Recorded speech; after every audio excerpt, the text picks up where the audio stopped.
7시 35분입니다. 4.29 재보선 참패로 촉발된 새정치민주연합의 내분 사태, 악화일로입니다. 봉합이나 수습되는 게 아니고 뭔가 참 이상하게 굴러가는 거 아닌가 하는 걱정도 됩니다. 여상원 변호사입니다. 변호사님 안녕하세요. 예, 안녕하세요. 네, 안철수 의원이 자기는 거절했다 그러는데 문재인 대표는 유보 입장이었다. 조국 교수 안철수 의원이 추천했다. 그런 적 없다. 왜 이렇게 삐걱거리는 거예요? 예, 안철수 의원이 지금 거부한 걸로 알려지고 있죠. 네. 원래 예상됐던 바 아니겠습니까? 네네. 왜냐하면 안철수 의원은 지금 제가 볼 때는 작년 7월 30일 재보궐선거 있었지 않습니까? 네. 그 마치고 나서 물러가라고 당내의 요구에 의해서 그 김한길 대표 같이 물러났는데요. 네. 안철수 의원으로서는 이게 바로 친노계의 패권주의의 그 어떤 발로다. 아하, 네. 친노 패권주의에서 자기를 내친 거다. 이런 피해의식이 있는 것 같아요. 네. 네. 그리고 그러다 보니까 이 친노에 대해서 안철수 의원은 여러 가지 정책에서 좀 중도 성향을 보이고 있지 않습니까? 네. 네. 친노 쪽과 좀 다르죠. 그래서 이번에 혁신위원회 이것도 결국은 친노가 자기들 위장막으로 사용하는 게 아닌가 자신을. 네. 예, 안철수 의원의 어떤 중도 이미지를. 네. 거기서 내가 이용당할 필요가 있겠는가. 아하. 그런 것 때문에 이 혁신위원회에 대해서는 안철수 의원은 좀 위원장을 만나든가. 네. 여기에 대해서는 부정적인 것 같습니다. 김한길 전 대표 같이 물러났던 예. 비노계의 그 앞에 서 있다 이렇게 보는데 똑같은 입장인 것 같죠? 그렇죠. 당연하죠. 작년에 그 730 재보궐선거에서 그래도 4석이나 건졌는데. 네. 이렇게 물러나라고 한 사람들이 이번에 그 문재인 대표는 4대0 전패를 했음에도 안 물러서면서. 네. 거기에 대한 책임 회피 명목으로 이 혁신위원회를 만든다. 그런 의구심을 강하게 가지고 있는 것으로 보입니다. 네. 그런데 그 혁신위원장은 당 밖에 있는 인사가 맞는 게 어떠냐 그래서 조국 교수를 안철수 의원이 추천했다. 또 자기는 추천하지 않았다 얘기가 많은데 조국 교수는 일단 맡을 듯이 있는 듯 싶은데 전제 조건 같은 게 있나 보죠? 글쎄요. 근데 제 생각에는 조국 교수가 네. 이제 맡는다면 자기한테 모든 걸 맡겨달라. 네. 나중에 내가 하는 안에 대해서 조금 수용해달라 이런 전제가 있겠죠, 당연히. 네. 안 그러면 서울대학교 법학대학교 전문대학원 교수라는 그런 타이틀을 이용하는 것밖에 안 되니까요. 네. 그 자신의 이미지도 많이 손상되는 거 아니겠습니까? 네네. 자기 조국 교수가 무슨 안을 내놓고 그게 결국은 당내 싸움만 더 분란을 일으킨다면은. 네. 조국 교수로서는 자기 이미지도 손상되는 거죠. 이때까지 좀 진보 성향 교수로서 좋은 이미지를 가지고 있었는데. 네. 근데 제 생각에는 이게 당의 인사한테 맡기는다는 자체도 지금 문제가 많습니다. 네, 네. 이게 왜냐하면 정책을 조율한다든가, 네. 새로운 해정치에 나아갈 방향을 제시한다든가, 이런 혁신위원회 같으면 외부 교수가 맡아도 괜찮은데, 네. 지금 이건 솔직히 말씀드리면 공천권 싸움 아니겠습니까? 그리고 네. 당 헤게모니를 누가 지느냐 이 문제인데, 네네. 이건 정치 구단이나 이런 김대중 대통령 전 대통령 같은 분이 와도 힘든 일인데. 네. 이게 참 백면서생이라고 할 교수가 와가지고. 네. 이걸 외부 인사 와서 이게 당내 파벌 싸움을 정리한다? 네. 이거는 좀 아니라고 보고요. 제 생각에는 가능성은 없지만은. 네네. 정치도 잘 알고 그다음 또 중립적인 성향의 인물이라고 보이는 손학규 전 대표 같은 분이 네. 맡으면 참 좋은데.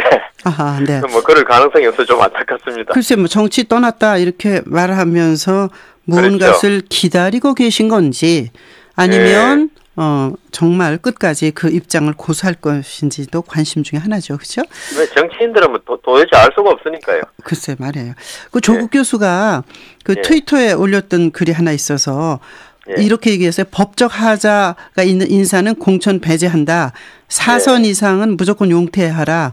현역 교체율 40% 이상 혁신 구상을 의미한다. 이렇게 얘기했으니까 그걸 받아들이려는지 모르겠네요. 아, 그게 뭐 지금 네. 하시는 말씀이지. 네. 그게 실현이 잘 되겠습니까? 네.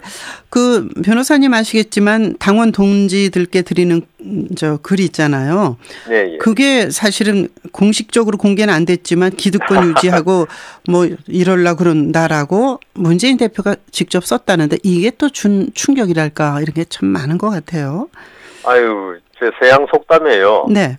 신사는 자기의 본심을 이야기하지 않는다는 게 있습니다. 아하. 이게 근데 결국은 문재인 대표인지 뭐 문재인 대표를 둘러싼 친노의 마음인지 모르겠지만은 네. 본심을 드러내버렸어요. 그렇죠. 뭐냐 하면은 너희들 비노 반노 네네. 밥그릇 싸움 가지고 나를 괴롭히지 말라는 거거든요. 결국은 네. 공천군이란 거요. 네.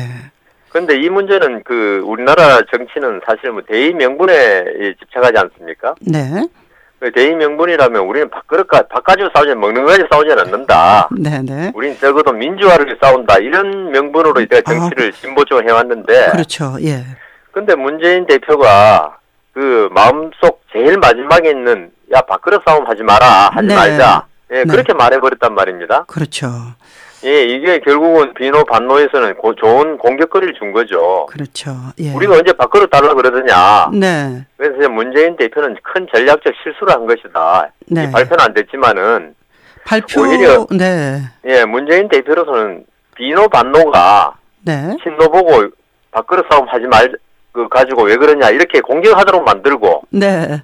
그 문재인 대표는 그게 아니다. 나는 우리 그 나라의 민주화 나갈 방향 그리고 새 정치에 나갈 방향에 대해서 고민하고 있는 것이다. 네. 이렇게 맞받아치도록 만들었어야 되는데 아하. 네. 본인이 먼저 밥그릇 싸움을 이야기해버린 바람에 네. 오히려 비노 반노에 좋은 공격거리를 준 네. 어떻게 보면 정치 초보의 어떤 모습을 보여준 거죠.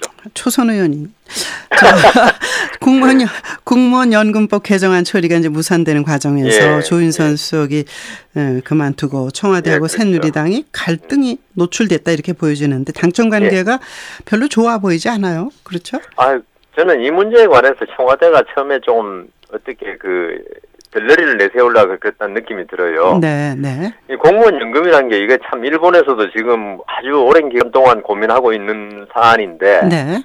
이런 민감한 사안이고 그 국민에게 조금 수치 하나 지금 뭐 40% 50%가 따지고 네. 공무원 연금 1.7, 1.9가 따지는데요. 네. 0.1%도 국민에게 많은 영향을 줄 수 있거든요. 그렇죠. 예. 이게 엄청난 일인데 이걸 당에게 맡겨놓고 그걸 가지고 야당하고 협상하라 했다 자체가 잘못이고 네. 제 생각에는 전문가 있지 않습니까? 뭐 각 교수들이라든가 그다음 행정부의 연금 담당자들 모여가지고 안을 만들어낸 다음에 네. 이걸 당에게 주면서 이익단체, 이해관계단체를 설득시키고 야당과 협상을 하라 이렇게 나와야 되는데 네. 이걸 거꾸로 했단 말입니다. 이걸. 아하. 네. 그러니까 정치인들은 아무래도 표를 의식할 수밖에 없는 분들 아닙니까? 그렇죠.